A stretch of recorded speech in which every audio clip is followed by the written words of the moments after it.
Hold on a bit.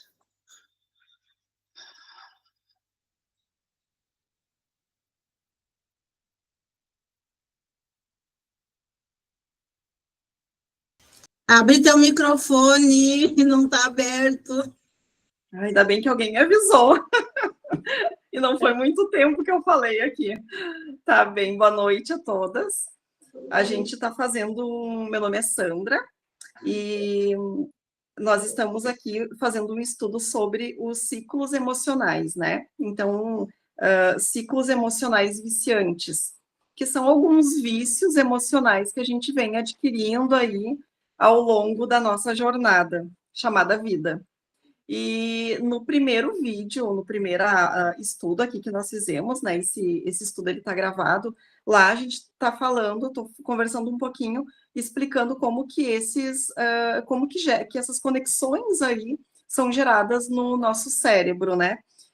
Porque quando a gente está falando de um vício emocional, a raiz desse vício é uma raiz traumática. Então, a gente, lá no primeiro estudo, a gente falou como que se constitui no nosso cérebro o trauma, que é diferente das situações do nosso dia a dia. Então, o trauma, ele vai para uma outra região do cérebro. Por isso que, muitas vezes, a gente passa uma vida toda buscando pela cura e, às vezes, a vida toda sim, tentando se encontrar, e tá aí a dificuldade. Por isso que é tão, muitas vezes, tão difícil, né, encontrar essa raiz. Então, eu quero começar. Então, quem quiser dar uma olhadinha, volta lá no primeiro vídeo, né, no primeiro estudo, para entender um pouquinho. Eu quero começar sobre o vício que nós vamos falar hoje, vai ser sobre o ciclo da crítica e da negatividade, da manipulação e do medo. Então, a gente vai passear aí por esses 4 vícios emocionais. E, como todo estudo, eu tenho como base aqui trazer uma leitura que está lá em Romanos, para nós iniciarmos a nossa fala, que fala da nova vida. Lá em Romanos 12, diz assim: e não vivam conforme os padrões deste mundo, mas deixem que Deus os transforme pela renovação da mente, para que possam experimentar qual é a boa, agradável e perfeita vontade de Deus. Então, aqui a gente vem, nós somos convidadas, né, a uma nova vida.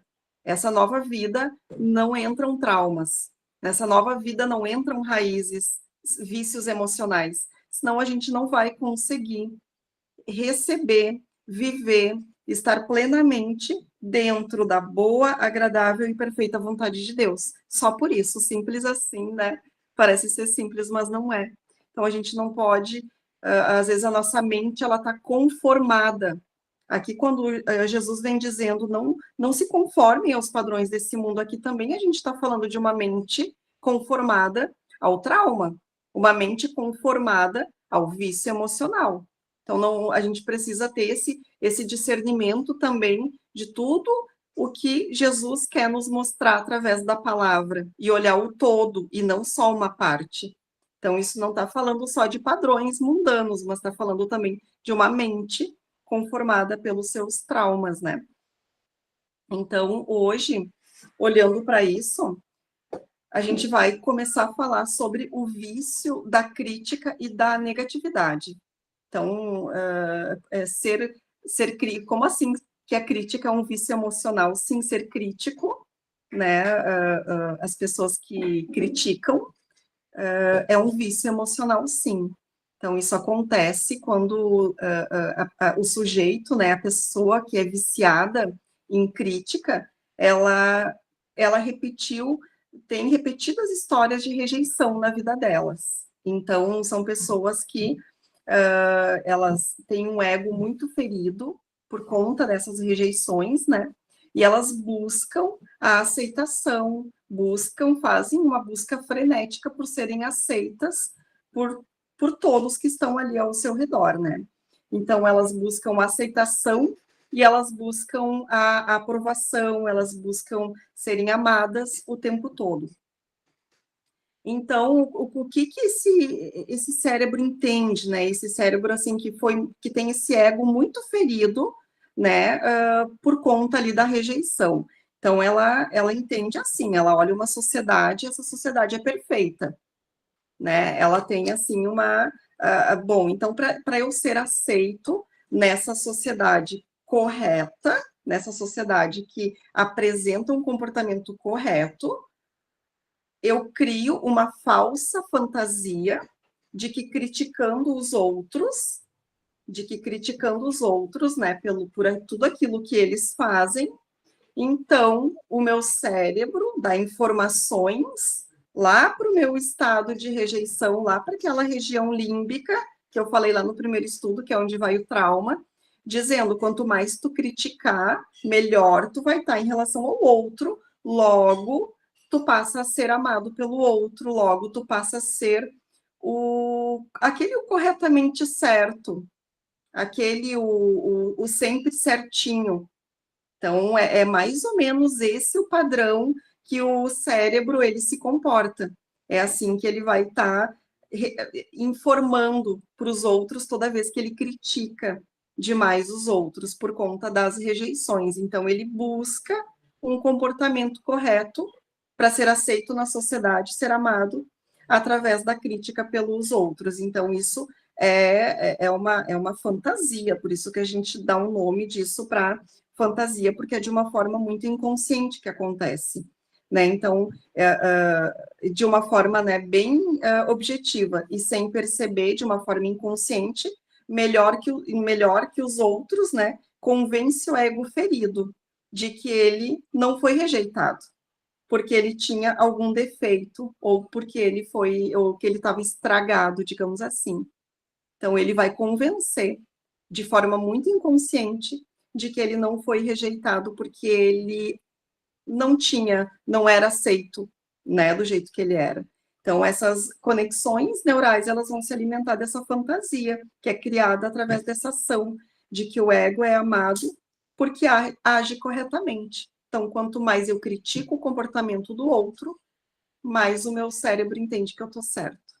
E mais eu entendo que eu vou ser amado pelo outro.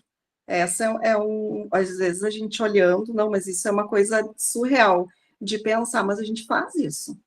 Na prática, de forma muito inconsciente, a gente acaba fazendo, acaba se encontrando, né, nesse vício. E criticar também, né, a gente quando critica, acaba desviando a atenção para nós nos encontrarmos o nosso próprio eu aqui, o nosso próprio se encontrar com as nossas mazelas, com as nossas dores. Então, também, quanto mais eu critico, é uma forma de desviar a atenção para olhar internamente, né, para dentro de mim. Então, também pode, porque eu não vou conseguir dar conta da dor que eu tenho aqui dentro, então eu não me olho. Então, eu olho para o outro. E eu fico nesse vício, nesse vício aí emocional da crítica. A crítica e a negatividade ela vai andar junta com a insatisfação. Então, pessoas, né, depois a gente vai ver mais um pouquinho ali na frente, a insatisfação. Então, esse vício emocional, ele pode ter, assim, algumas raízes, né, pode ter nascido lá na infância, negligências na família, né, uma criança, nós temos as necessidades básicas fisiológicas, né, comer, dormir, mas nós temos algumas necessidades básicas emocionais também. É do afeto, é uma necessidade básica da criança. A criança precisa crescer em um ambiente de carinho, de contato, de afeto. Então, são necessidades básicas que, se lá na infância foi negligenciado, pode gerar esse ciclo também. Então, várias deficiências neurais, né, produz a sensação de nunca estarem satisfeitas, que daí entra no vício da insatisfação, porque não recebeu aquela inscrição logo lá na infância. Então, nada satisfaz essa pessoa. Então, a gente tem até, assim, a gente fala, né, aquelas pessoas, assim, que meio que é um saco sem fundo, né? Tu deposita amizade, tu deposita amor, tu deposita carinho, tu deposita atenção. Nunca tá bom, nunca tá bom. Sempre tem que ter mais. Porque as necessidades básicas dela lá da infância não foram acolhidas, não foram inscritas nela. Então, tem também aqueles ali que tem até nomeiam, alguns nomeiam como nuvem negra, outros vampiros emocionais. Então, são aqueles que sugam, né? Que sugam os outros. Então, levam as suas questões, né? Acabam sendo ali vampiros. Por quê? Porque não foram saciados lá na infância com isso. Não foram saciados, então são pessoas, né, que não têm a capacidade de enxergar o amor das pessoas por ela. Ela não consegue enxergar isso. Porque, ora, a criança não tem que ser amada pela mãe, a criança não tem que ser validada, a criança não tem que, então, não vai conseguir enxergar isso no outro. Então, pessoas, mesmo assim, que pessoas as mais importantes da sua vida, depois, ao longo tempo, o pai e mãe, né, depois lá na sua vida adulta, fazem essa validação, essa investida, mas se não teve lá na infância, nunca vai ser amado, mesmo que os pais lá depois, anos que passou tudo isso, tentem fazer, tentem reconstituir, se não houver uma cura, lá da raiz, lá da infância, não vai ser possível. Então, né, quando houve negligência nesse aspecto, né, como reservatório neural, né, com esses componentes tão importantes, ele ficou vazio, então se habitua a querer desesperadamente preencher aquele vazio. Então, numa busca fantasiosa, porque é uma fantasia, né? Então, nunca mais sentir aquele vazio de desamparo, aquele vazio de não ser amado, aquele vazio do nada, que não foi inscrito lá na infância. Então, por isso que busca no outro isso, porque tem um vazio lá atrás. Esse ciclo, o ciclo ali que a gente está falando aqui, né, da crítica, ele também pode ter sido formado lá pelo ambiente que a pessoa esteve. Então, daí aqui a gente vai olhar comportamento, né? Então, se passou por um ambiente onde um falava mal do outro, onde se criticava muito, onde os assuntos nos almoços de domingo era isso que acontecia. Aí, então, a gente vai entrar num padrão de repetição e a pessoa, a criança, cresce entendendo que aquilo ali é o certo a se fazer. Então, pode acontecer, pode ter essa raiz também, pode se constituir nesse ponto. Então, crescer em um ambiente onde os pais nunca elogiam, né? Os pais nunca elogiam essa criança. Então, não incentivam, não validam, sempre criticam, por mais que o filho tente, por mais que o filho faça. Então, se ele tirou 8, 8 não é 10. Então, não vale, tem que tirar 10. Tem que ser a criança aquela que está sempre, né, tendo que ser aquele modelo ali para os pais. Então, essa criança ela não tem essa inscrição também e cresce com essa falta. Isso contribui muito, né, para o desenvolvimento da autocrítica também nessa criança. Então, aqui tem alguns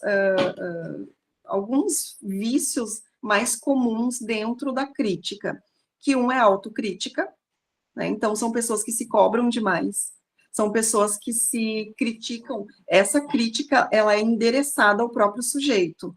Então, a pessoa, ela se critica, ela fala mal dela, ela fala mal, ela está sempre se invalidando. Então, ela está sempre ela carrega essa falta, né? Então, porque o que foi inscrito nela foi a falta, e ela vai carregando essa falta. Então, tem uma passagem ali de Provérbios 18, 21, que diz: a língua tem poder para trazer morte ou vida. Quem gosta de falar, arcará com as consequências, né? Também lá em Filipenses fala: tudo que é verdadeiro, honesto, amável, de boa fama, que seja isso que ocupe o teu pensamento, se alguma virtude há que seja isso. Então, a autocrítica, para nós lidarmos com ela, é isso, é pensar tudo que é verdadeiro, tudo que é honesto, tudo que é de boa fama, né?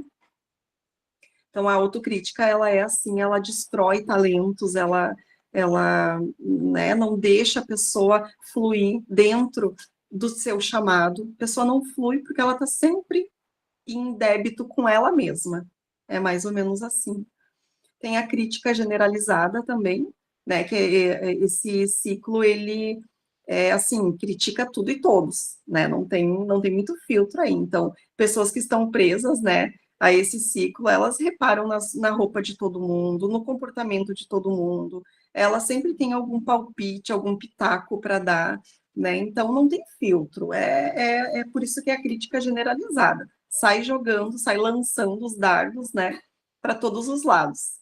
E daí, se cai em algum lado que a pessoa já tem essa raiz, daí tu imagina o estrago que dá, né?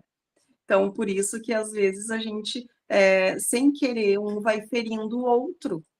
E muitas vezes nós aqui, muitas vezes acabamos fazendo alguma coisa para o outro e aquilo cai como um dardo inflamado, né, no coração do outro. Então, se a pessoa tem a autocrítica, vai derrubar, falou da roupa, ou daqui a pouco deu a tal crítica construtiva, né, que eu não gosto desse termo, mas tem muitas pessoas que se apoiam nele, que dão crítica construtiva. A crítica, ela nunca é construtiva, tanto é que a gente está falando dela aqui como um vício. Então, a crítica nunca é construtiva. Então, é mais ou menos nesse caminho aqui, né, que a gente vai olhar esse todo aí, de sair falando mal de todo mundo. Tem a crítica ingrata e negativa. Então, além dela ser, ela é crítica, ela é ingrata e ela é negativa. Pessoas que são viciadas, né, nesse tipo de crítica, elas só reclamam da vida. Então, elas não criticam apenas com o falar, mas através de gestos, através de olhares, estão sempre bufando pelos cantos, reclamando de tudo, balançam a cabeça, fazem caras e bocas com sinais de reprovação. Então, assim, reclamam se está calor, reclamam se está frio, reclamam se está chovendo, se tem sol, se está ventando, se está muito abafado. Então, ela reclama da vida, da saúde, do emprego, da falta, ou da falta dele. Se tem emprego, reclama. Se não tem, reclama também. Então, vai ter sempre, é uma crítica ingrata, porque se tem emprego, reclama, se não tem, reclama. Então, ela vai, se está chovendo, reclama, se está frio, reclama. Por isso que ela é ingrata. Então, reclama, né, que nunca tiveram uma oportunidade, que são pobres, que não têm direito de sonhar, que a vida não vai mudar, que nunca vai poder comprar um carro, uma casa. Reclamam quando alguém pede que ela faça algo, ou seja, no trabalho, seja para ajudar nas tarefas, ou nos afazeres domésticos. Reclamam que não são bem atendidos em algum estabelecimento. Reclamam se o caminhão que coleta o lixo passou fora do horário. Então, é um ciclo ali devastador, né? Eu e a minha mãe, né, a gente fala muito do pai, né, do meu pai. Então, a mãe diz, meu Deus, que teu pai reclama. E quando eu fiz esse estudo aqui, eu disse, bah, o tipo de reclamação dele é mais ou menos essa aqui. Então, assim, um exemplo, ele queria muito se aposentar. Então, nossa, a gente orou. Eu não lembro quantas noites aqui eu orava de noite para sair a aposentadoria dele. E quando saiu, eu pensei, meu Deus, agora esse homem vai estar feliz. Aí ele reclamou que ele tinha que ir lá receber.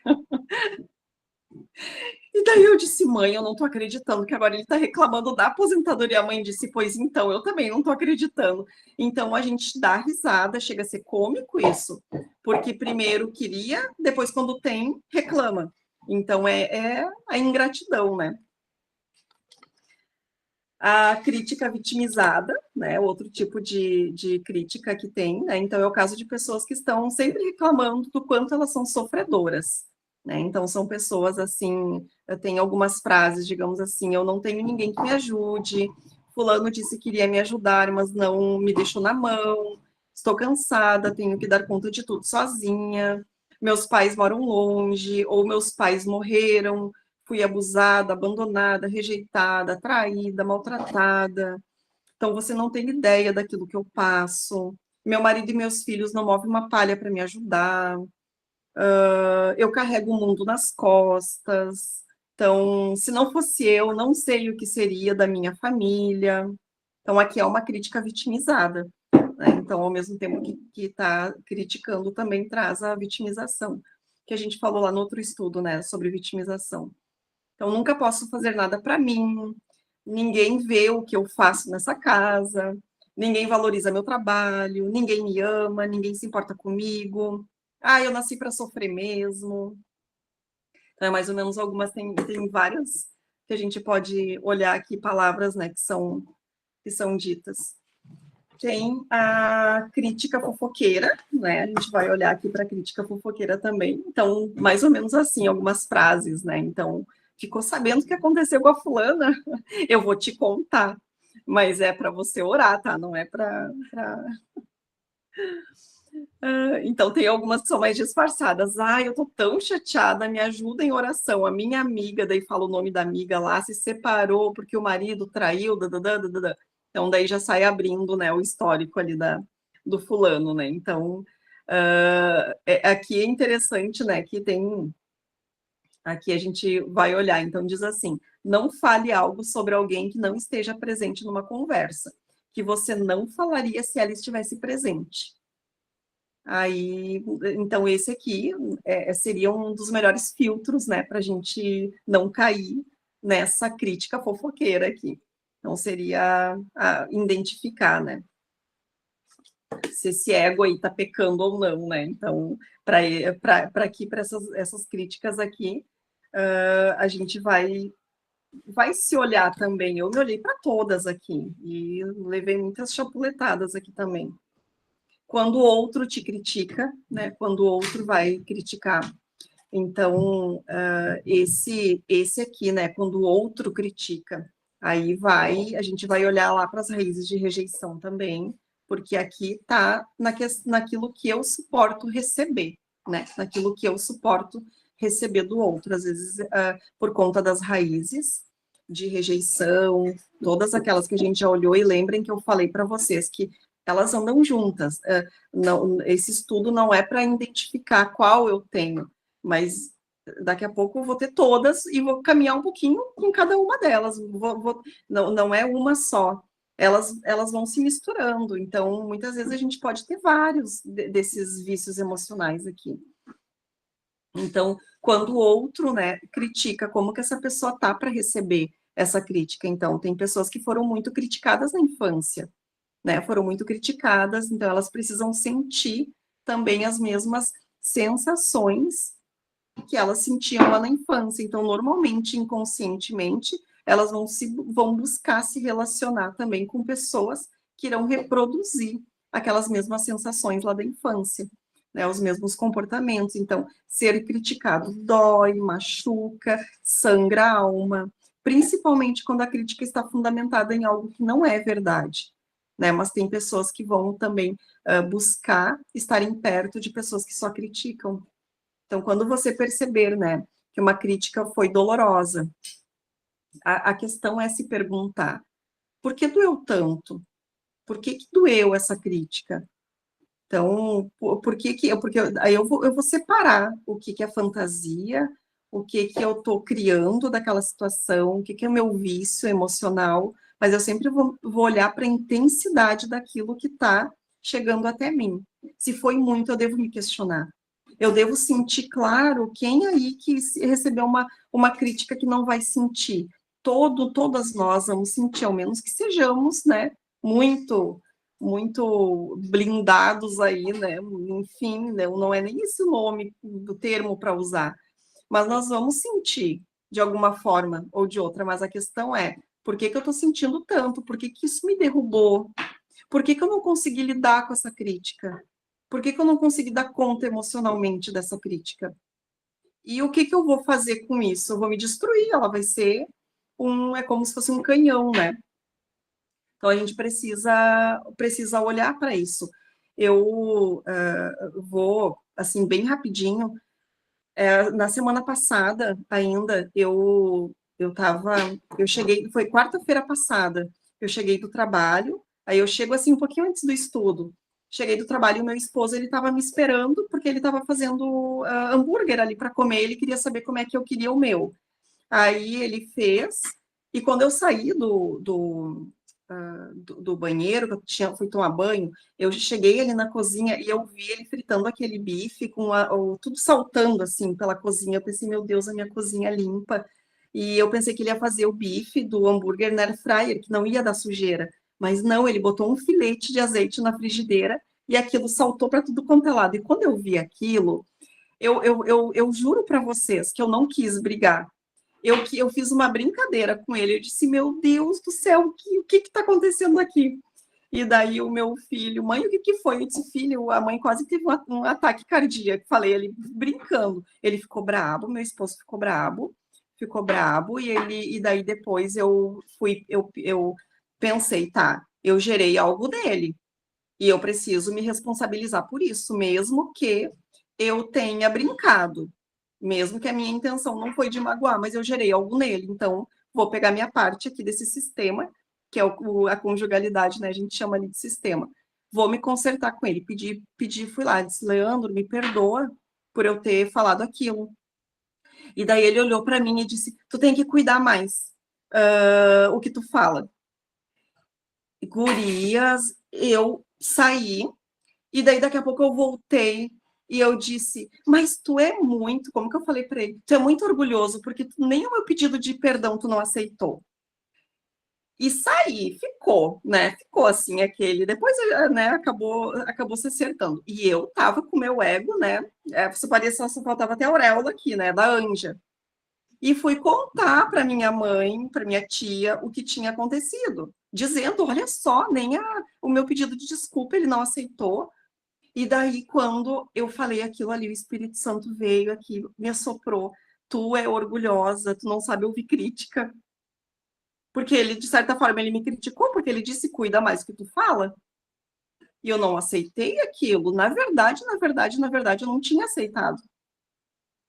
E eu parei, eu disse, mãe, eu preciso ir. Eu fiquei bem desconfortável, porque eu fiquei assim, e cheguei em casa e fui orar, e daí eu vi que sim, o meu ego tinha sido ferido. O meu ego estava, porque eu não soube receber aquela crítica, e eu comecei a trabalhar mais aquilo ali comigo mesma. Então, olha, vejam que é aquilo que eu falei antes. A gente não vai ser imune. Daqui a pouco a gente vai ter.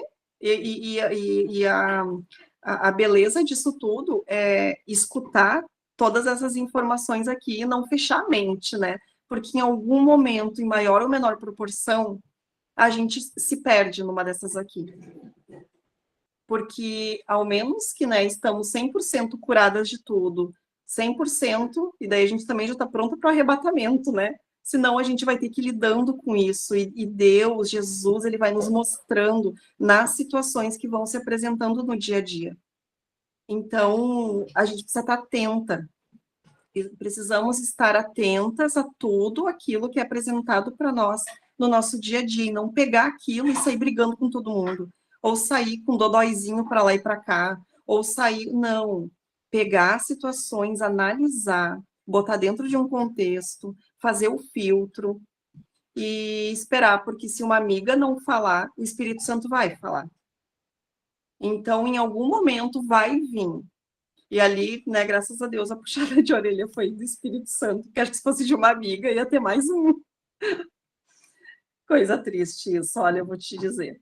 Aqui, uma dica, né, sobre as críticas, pessoas que criticam demais, né, pessoas que, todas essas críticas, tirando essa última, né, que está relacionada a nós recebermos a crítica, fazer um jejum de 40 dias sem criticar ninguém. Sem criticar, sem reclamar, sem disparar, né, verbalmente, nada relacionado à crítica, porque os estudos, né, a neurociência fala que o nosso cérebro, ele ficando ali até 3 meses, de 2 a 3 meses, sem aquela repetição, ele vai aprendendo um novo comportamento. Então, fazer um jejum das críticas, para quem tem esse hábito de criticar, né? Então, esse aqui da crítica, a gente finaliza aqui. E eu vou entrar agora para dar conta também do ciclo da manipulação e do medo. Então, a manipulação e o medo, eles caminham juntos, né? Porque geram um sentimento de culpa, de ansiedade. Então, a manipulação, tanto o manipulador quanto o manipulado, né? é devastador e a gente precisa identificar, porque ó, pode ser que em alguns momentos a gente, e de forma inconsciente, está em um papel de manipulação com o outro, e de forma inconsciente está em um papel de se deixar ser manipulado pelo outro, né? Então, todo manipulador precisa necessariamente ter um manipulado, senão esse ciclo, esse vício, ele não se retroalimenta. Então, tanto o manipulador está preso no ciclo emocional de manipular as pessoas, como o manipulado também está nesse ciclo emocional. Os manipuláveis, então, estão presos, né, no ciclo emocional viciante de serem manipulados. É como se dependesse do outro para se autoalimentar. Quem é viciado em ser manipulado de forma muito inconsciente busca essas relações, busca estar nesse contexto que muitas vezes pode até caminhar junto com a vitimização, né, que a gente viu lá no outro estudo. Então, como que elas vão, né, buscam essas relações amorosas, de amizades, que é para se retroalimentar. Então, há algumas possibilidades, né, desses ciclos. Elas são inúmeras. Como que surgem esses ciclos, né? Então, pessoas que foram abusadas sexualmente, verbalmente, fisicamente, pessoas que tiveram pais manipuladores, é bem comum, pessoas então que foram rejeitadas, temem serem rejeitados novamente, então elas vão manipular, vão se submeter, ou manipular ou se submeter a alguma situação, a tudo que é pedido. Pessoas, então, que foram altamente criticadas por toda a infância, né, e adolescência, pode desenvolver-se da manipulação. Pessoas, né, que sempre temem a opinião dos outros, pessoas que conviveram com pessoas que sempre faziam chantagem emocional, pessoas que sempre colocam a culpa nas pessoas que estão à sua volta. Então, o perfil, né, dos que vivem presos no ciclo, eles de serem manipulados, tem algumas características aqui, como a baixa autoestima, ingenuidade extrema, medo de serem abandonados ou rejeitados, medo de dizer não, muito comum, né, o medo de dizer não, de se posicionar. Por quê? Porque se eu falar mal, se eu falar não, se eu me posicionar, logo o outro não vai mais me amar. Logo, então, eu fujo desse sentimento, dessa sensação. Medo da opinião dos outros, medo de entrar em conflito, da necessidade exagerada de aprovação, estarem sempre disponíveis, né? Aquelas pessoas que estão sempre disponíveis, a tendência de assumir responsabilidade e culpa, que não são suas, né? Então, aqui tem vários, né, do ciclo daqueles que são manipulados, né? E o perfil daqueles que manipulam as pessoas, né? Então, podem incluir alguns como o ser bonzinho demais, boazinha demais, aquele que faz tudo, né, para todo mundo, que está sempre disposto a ajudar, que é sempre tão legal com as pessoas, que está sempre dando presentes, que bajulam excessivamente, são sempre tão amigos, tão presentes, tão próximos. Esses aqui são alguns sintomas, né, que a gente chama de quem é manipulador, né? Então, causam, né, uma sensação de que as pessoas sempre devem alguma coisa para elas e por isso não pode dizer não. Então, são pessoas especialistas em distorcer os fatos, mudam a situação ao seu favor, para que o outro realmente se sinta, né, responsável e culpado. Os viciados em manipular, então, eles sufocam os outros com suas exigências, exigem muito do outro, né? Então, tem o perfil daqueles que são problemáticos também e que buscam ajuda em alguém, né? Para que possa ser seu alvo também. Então, por mais atenção que essa pessoa vá dar a ela, nunca vai ser o suficiente, nunca vai daquele que está manipulando. Então, os manipuladores sempre vão exigir uma presença e uma atenção constante do outro. Então, há os que sempre se fazem de coitadinhos, de vítimas, eles buscam a busca do alvo, né, para receber a atenção do outro. Tem aqueles que estão jogando na cara do outro sempre alguma coisa. Olha o que eu fiz por ti. Olha o que eu sempre, né, sempre tive presente na tua vida. Enfim, várias coisas ali que... Por quê? Porque o manipulador, ele precisa sair, né, com aquela sensação de ser bonzinho o tempo todo, né, então, quais as falas, né, que vai aparecer? Eu faço tudo por você, eu sempre estive ao seu lado, eu te apoio em tudo que você faz, eu abri mão da minha vida, deixei fazer as coisas por sua causa, né? Então, tem várias falas aqui que a gente pode ir elencando, não vou falar todas, né? Estou doente, não posso ficar sozinho, estou morrendo e ninguém está nem aí para mim, né? Então, eles vão projetando seus traumas no outro, né? Como se o outro tivesse a responsabilidade por aquela rejeição, porque a manipulação também tem raiz de rejeição, né? Vamos ver aqui. Tem bastante coisa, só vou filtrar o que realmente é. Então, do manipulado e do manipulador, e como identificar, então, né? Como identificar se alguma de nós estamos sendo manipuladas dentro das nossas relações, né? Então, sempre se sente em dívida com o outro, né? Então, dívida com a pessoa que faz tudo por você. Então, como identificar? Se eu me sinto sempre em dívida com o outro, tem aí eu preciso me questionar, porque pode ser que eu esteja sendo manipulada. Se eu tenho que mudar quem eu sou por conta do outro, pode ser que eu esteja em uma relação de manipulação. Se eu tenho que mudar quem eu sou por conta do outro, porque o outro vai fazer sempre muitas exigências. Nós nunca estaremos à altura de satisfazer o ego do outro. Então, por isso que nós temos que constantemente, né? E a gente vai caindo, muitas vezes sem perceber. A pessoa vai, não, mas eu preciso mudar a minha imagem com tal pessoa. Mas por que será que precisa mudar a imagem? Por que será que precisa todo o tempo estar provando? Também são pessoas que se deixam ser manipuladas, né? Então,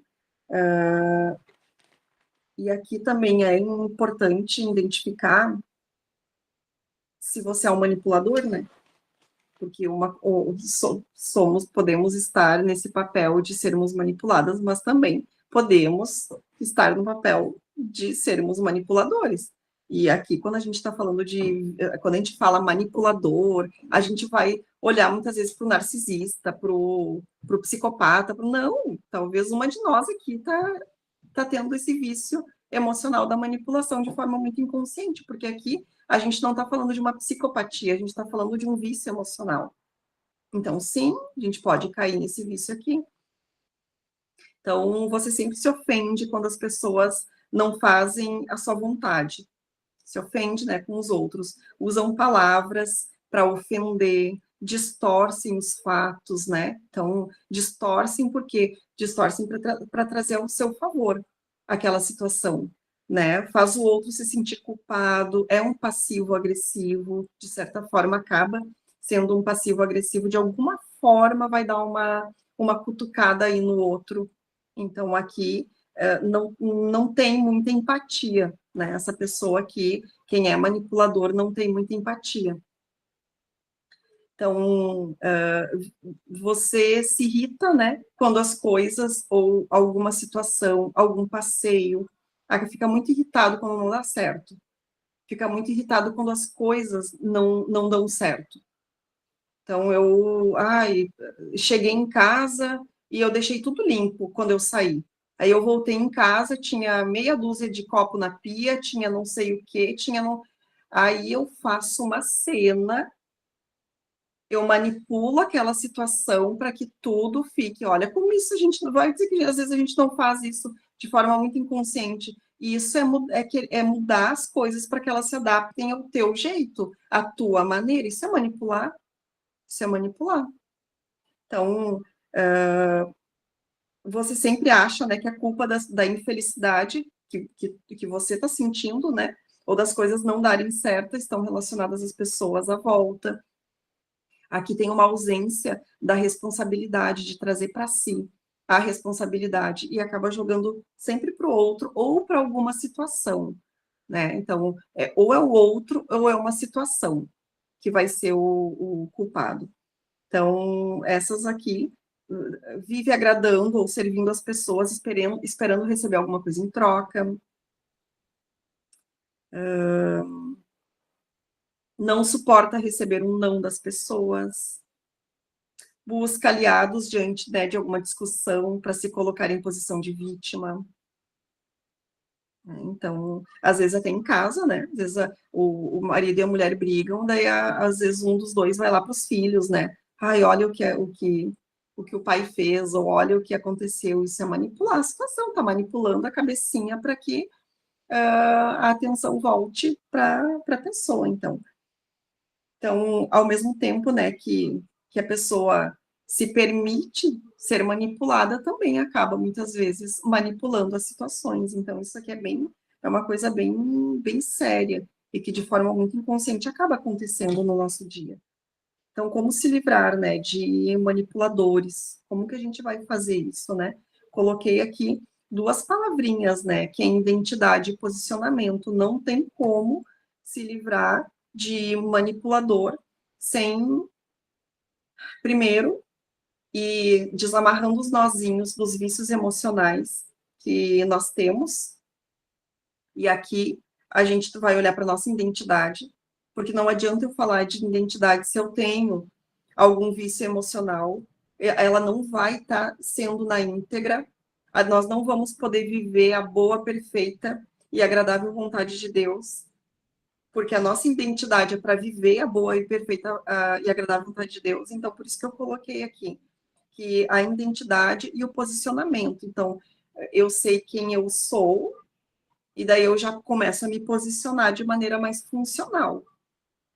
Então, muitas vezes, quando a pessoa passa por esse vício de ser manipulado pelo outro, às vezes ela encontrou a sua identidade, tá tudo ok, mas ela não consegue assumir um papel de se posicionar por conta do medo, por isso que é manipulação e medo, por conta do medo de voltar de novo para aquele lugar. Então, isso aqui é bem...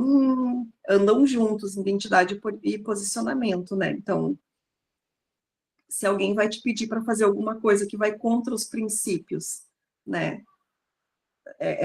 Não, aprender a dizer não. Então, vai fazer esse filtro, né? Às vezes as pessoas até vai pedir para contar uma mentira, vai fazer uma fofoca, vai fazer, mas se deixa ser manipulado por aquela situação. Então, é que entra o posicionamento de não ir conforme a situação está pedindo, analisar a situação e colocar os filtros, o porquê que a gente não consegue fazer isso, analisar uma situação e colocar um filtro quando nós estamos passando por vícios emocionais. Volta a fala lá do início, porque afeta uma região do nosso cérebro que não tem a capacidade de pensar, planejar e executar, que são as funções executivas. Então, é por isso que a gente precisa tomar consciência disso.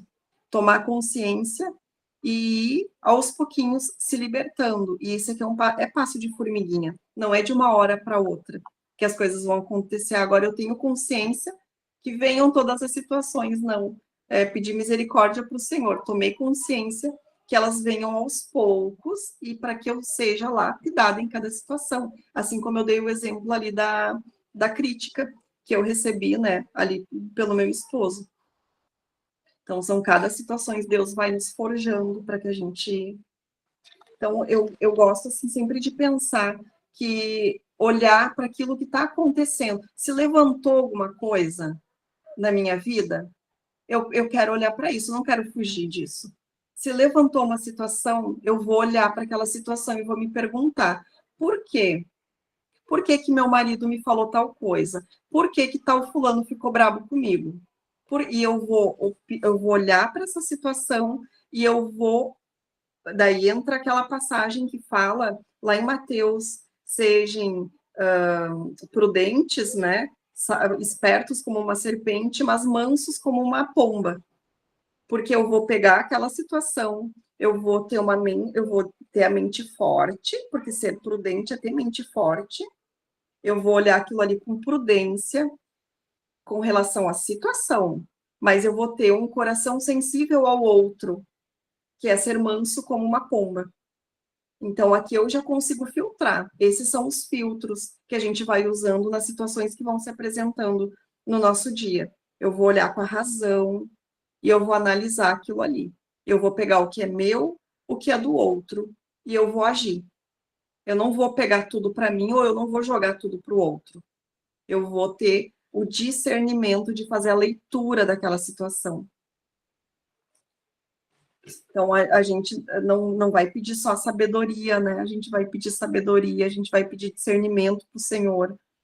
A gente precisa entender as situações que se apresentam no nosso dia, porque algumas delas podem ser ciladas do inimigo. Outras podem ser Deus nos forjando. E a gente precisa discernir. Então, aqui, eu gosto muito, né, de olhar toda vez que eu vou fazer a minha oração, eu peço, né, Senhor, sonda o meu coração, vê se há em mim algum caminho mau, como está lá na Bíblia, né, a gente ir repetindo isso, e pedindo para o Senhor, esquadrinha a minha alma, né, me revela através desse estudo, o que tu quer falar comigo, o que desse estudo é para mim, me ajuda a filtrar isso. Então, se eu tenho algum vício, se eu estou passando por esse ciclo de manipulação, da crítica, me mostra, Senhor. Me mostra, me dê um coração sensível, me dê ouvidos atentos à tua palavra, me mostra através das situações, me mostra através de uma amiga. Daí a gente precisa finalizar a oração e começar a ficar atento para situações que vão surgir no nosso dia. Então a gente aí vai surgir uma situação lá com teu marido, e daí tu vai ficar braba com o ranço dele uma semana, mas tu orou no dia anterior, pedindo para Deus te revelar alguma coisa, e Deus está te revelando, e tu não tá vendo, e não tá vendo porque não tem prudência, não tá vendo porque não sabe discernir aquela situação. É isso que o vício emocional vai fazer com nós. E muitas vezes a gente vai passar uma vida toda, Deus tentando entregar para nós e nós não conseguindo discernir. Por isso que é tão importante falar sobre vício emocional e sobre trauma, porque ele incapacita uma região muito importante do nosso cérebro, que é a tomada de decisão, que é a capacidade de pensar, de planejar e de executar. Então, seria isso para hoje. E que o Senhor tenha misericórdia de nós.